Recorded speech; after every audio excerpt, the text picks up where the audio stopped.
Okay, so with being able to prove, because that's what this lesson is all about, being able to prove that triangles are congruent, that they're the same exact triangle, same size, same measures, by these postulates, you have to prove it based on these markings.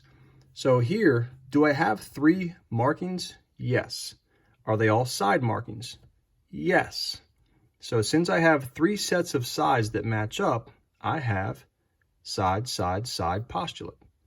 So I can prove that those 2 triangles are congruent to each other. If you can prove one of the 5 postulates, or if you can create one of the 5 postulates, then you can prove that the triangles are congruent. In side angle side, right? Do I have 2 sets of sides that are marked? Yes. This one matches that one. This one matches that one. Do I have an angle, a pair of angles that are marked? Yes, I've got them marked up. Are they in this order of SAS? Yes, they are. Side, next is an angle, and then a side. So since they are in that order for both triangles, side angle side, then that means you are able to prove that postulate and that the triangles are congruent to each other based on side angle side.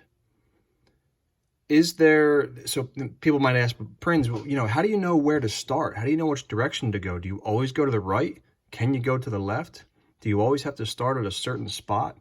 No, you can start anywhere and you can go any direction. The catch is, one, you have to be able to make an actual postulate. You don't want to just go in one direction and have it say SSA because, well, that spells the bad words backwards. There is no such postulate as SSA, so that would not work. The other thing you can't do is you cannot skip 2 unmarked parts in a row. And here's what I mean by that.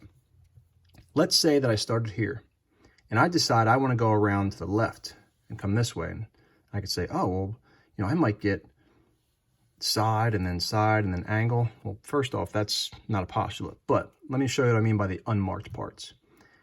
The next part from here would be an angle. Remember how I said they always alternate, side to an angle to a side to an angle? But this angle is not marked, so that means I'd have to skip an unmarked part. The next part would be a side. That's here. It's not marked. That means I end up skipping 2 unmarked parts in a row, and I can't do that. I'm not allowed to. I'm only allowed to skip 1 unmarked part, okay? For example, down here, an angle, angle, side. I'll go back to the other ones in a moment. When I go from this angle to this angle, because this is angle and side, there's a side right between these 2 angles, but it was not marked.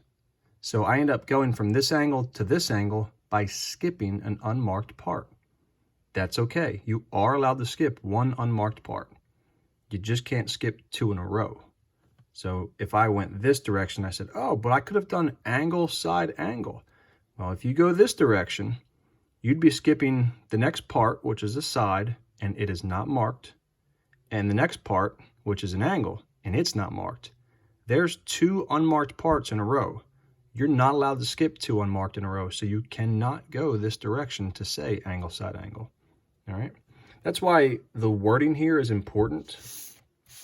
Going back to side, angle, side, you have 2 sides, and then the angle has to be between those 2 sides. All right? That's what it means by included. All right? You got the 2 sides and the angle in between those 2 sides. Here, you have angle, side, angle. That side needs to be between the 2 angles that are marked.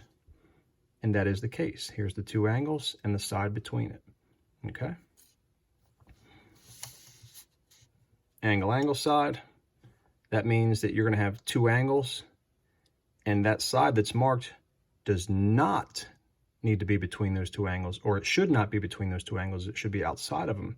Angle, angle, and then side. That's what they mean by non-included side. All right? So that means it could have been this side marked, or it could have been this side marked, and you still would have had that postulate. Going to HL.